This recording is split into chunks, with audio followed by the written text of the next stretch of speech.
Hey guys, and welcome back to a new Bahnspotter video in English. Back in October of 2024, I uploaded my first video in this English language series on public transport in Germany that's perhaps less well known. And ever since then, I've been wanting to make a sort of successor video to that one, highlighting another different regional bus system here in this country. But unfortunately, these days I just kind of don't have the time for a new video of that same magnitude. So I figured I would do the best thing that I can do for the time being and at least take you on a little bit of a ride on a separate or different regional bus system to the one that I showed in 2024. And for this bus ride, we're staying in my home region around the city of Bonn, but we are heading off to the western side of the city on a regional bus system operated by the company Regionalverkehr Köln, or Regional Transport Cologne, also abbreviated as RVK. Now, RVK is kind of the counterpart to the RSVG, which I highlighted in 2024, but for the areas to the west of the city of Bonn and also to the north a little bit. And so we're going to be riding wholly within their territory today, as well as within the city of Bonn itself. Now, the RVK bus fleet is actually surprisingly very modern and innovative. They are one of the biggest operators of hydrogen buses in all of Germany, and as far as I'm aware at this time, they actually operate 100 hydrogen buses manufactured by both Solaris from Poland and also Wrightbus from the UK, with I think a few older Van Hoels still in the fleet as well. We're going to be riding one of those hydrogen buses, but we're also going to be riding a compressed natural gas bus because we will be traveling on 2 lines today. And here is the diagram of our journey. To start off with, we're going to ride line 817, starting in the north of the city of Bonn in the high-density neighborhood of Tannenbusch. This is a sort of post-World War II, higher-density, suburban-ish development, which is perhaps not the most well-regarded part of town, but definitely has a bit of an iconic status at this point. From Tannenbusch, we'll be traveling northwest, hitting up the small town of Roosdorf and its railway station, which is situated on the Bonn to Cologne left bank Rhine Railway, and then we will make our way over to the town of Bornheim, and finally to the small village, or small town I guess is better, of Heimatsheim. In Heimatsheim, our first bus will terminate, and then we will switch onto line 845, which will bring us back to the city of Bonn, hitting up a few smaller villages and communities, and then running right through the city of Bonn from its western edge into its heart, and we will terminate at Bonn main railway station. And with that out of the way, we start our ride on the 817. Its eastern terminus at Bonn-Tannenbusch-Posener Weg is pretty awkward, being only served by the 817 and having no layover bay. The bus turned up so suddenly that I didn't even have time to get an outside shot of it, so here's a picture of the same bus type that I took a while ago, a 12-meter Solaris Urbino 4 hydrogen fuel cell electric bus. Just a minute into the trip, we pass another 817 with the same bus type going the other way, as we pull up to Tannenbusch Mitte light rail station, also a major city bus stop. With some delightful architecture inside, we then make our way out of the neighborhood. Residential turns into commercial development, and then the buildings run out altogether as we pass Bonn's city limits.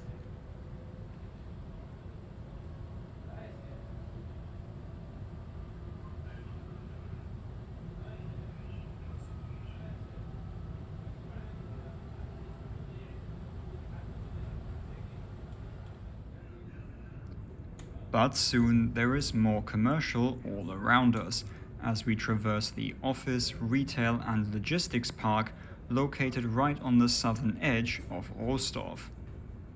Watch out, there's a hidden historic railway dining car right here.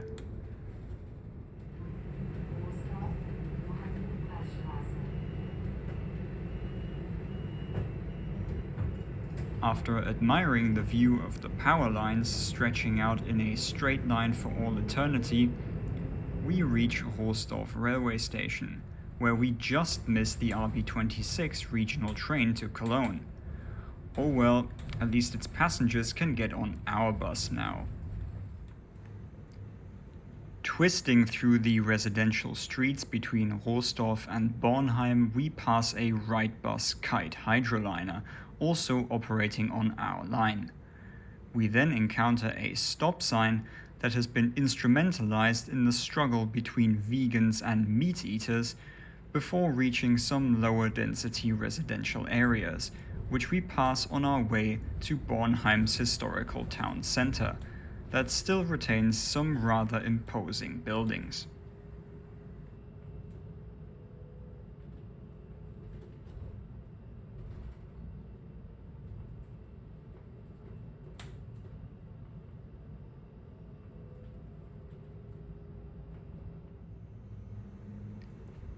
Beyond Bornheim's main shopping street, the houses are as varied as they can be. It feels like every Western German architectural style from the last 150 plus years can be found within just one street.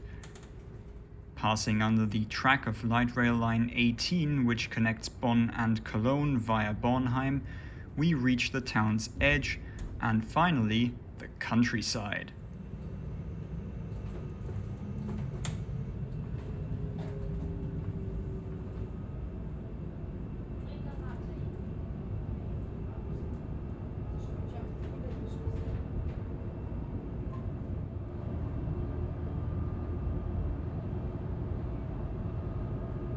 We climb out of the River Rhine's by this point rather shallow valley and skirt past the village of Brenig. Following Brenig, the 817 runs direct towards its terminus town, Heimatsheim.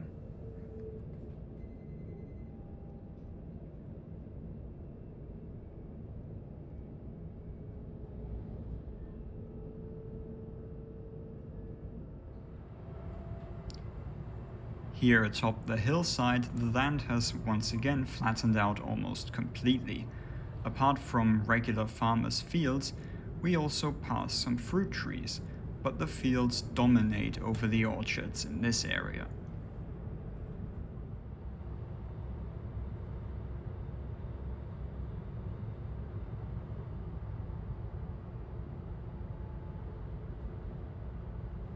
After a while, another hydrogen-powered 817 comes the other way. It's really awesome to see a regional operator serving many smaller communities, and they run such a state-of-the-art fleet.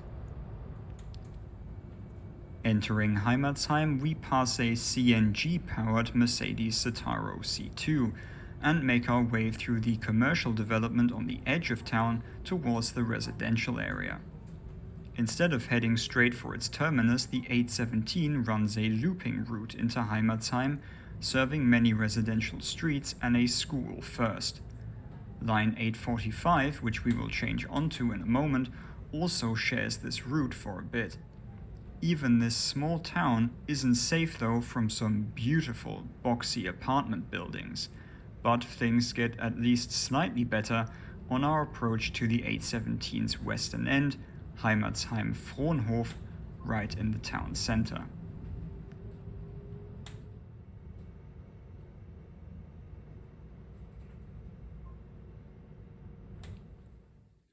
Soon after our arrival, a Mercedes Citaro C2 diesel-articulated bus joined our hydrogen Solaris.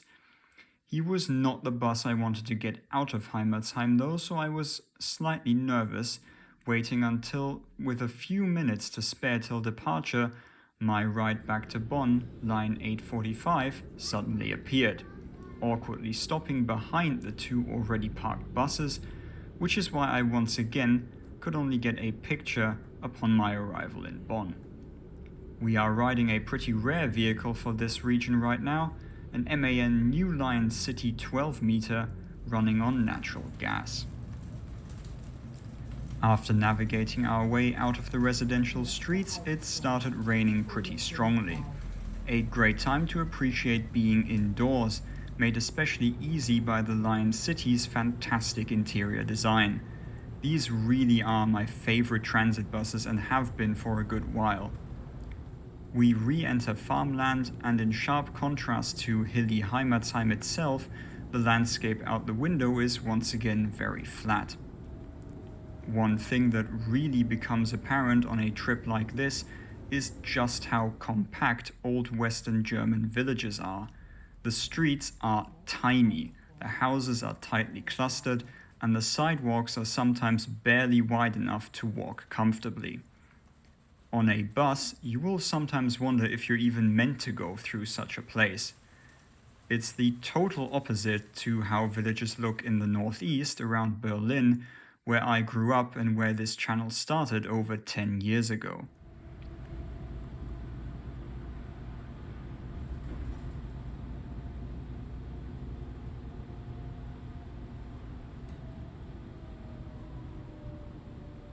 Having made it past a bunch more fields, we enter the next small village, Mohrenhofen, featuring some rather nice half-timbered houses. These are still relatively easy to find in all the villages here, despite the creeping effects of suburbanization having brought many more modern houses to these places. A few fields and trees glide past the window before we pass through the next village on the 845's route, Buschhofen.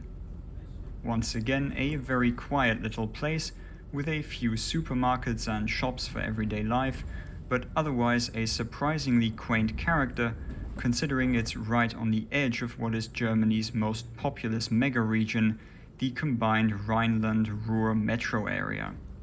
But that's part of this region's charm, really, the fact that so many idyllic little towns and villages hide among all the bigger cities and grey commuter towns.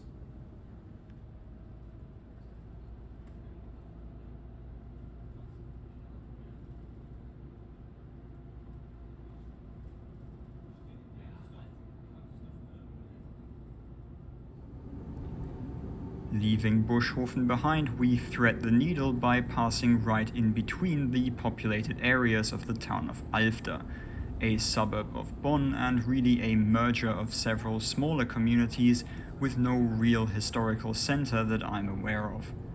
At this point, we also descend back into the River Rhine's basin, although it might not be so easy to tell thanks to all the foliage.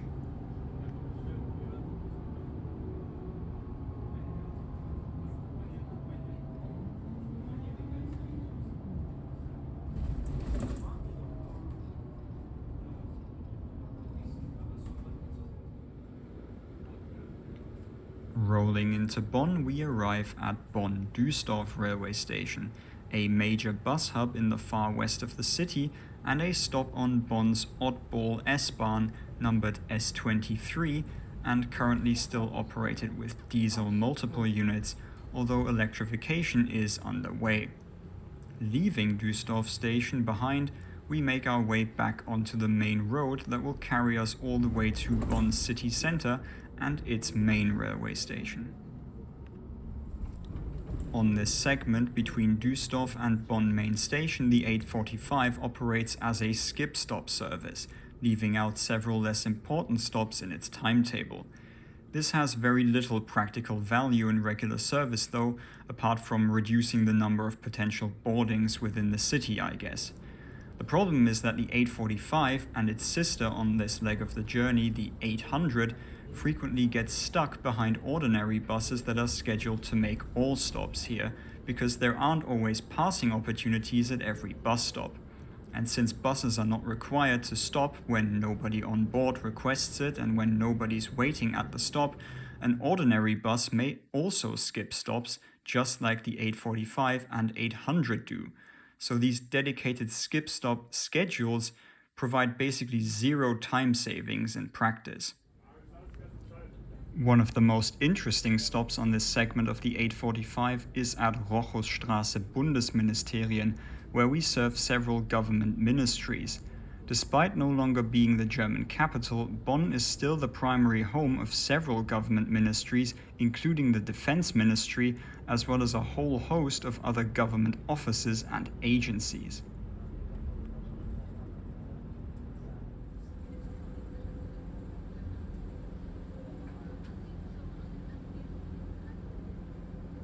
As we make our way ever further into the city, we find ourselves in a rather unattractive mix of commercial and residential development. The road we're traveling along mostly bypasses the nicer neighborhoods in the area from behind, like Bonn-Endenich, where we negotiate the Endenich-Egg roundabout, sitting atop the A565 motorway. All of this is currently a nasty construction site, causing traffic congestion on both levels.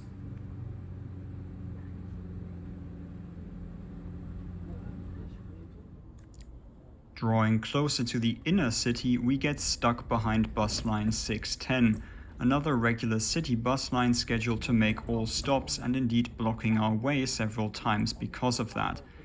The architecture does significantly improve though, and for the last few minutes of the trip, we get a taste of what I consider to be Bonn's historical jewel, the wonderfully preserved late 19th century, early 20th century townhouses that form a ring around Bonn's city center and then stretch out further still in some places. There are hundreds upon hundreds of these absolutely stunning buildings in this city to experience, with many different decorative sculptures and patterns, color palettes and proportions. If you like this kind of architecture, you might want to consider a visit here.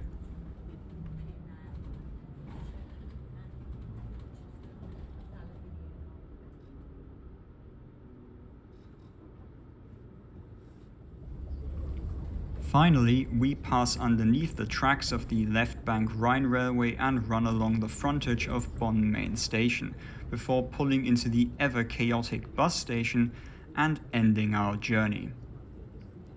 The regional bus system around Bonn is a great way to effortlessly take in views and see places you wouldn't really purposefully seek out. I hope you enjoyed this little look at my corner of the world, and maybe it inspired you to explore a bit more around your home region as well, perhaps also by bus. I'll catch you all again later.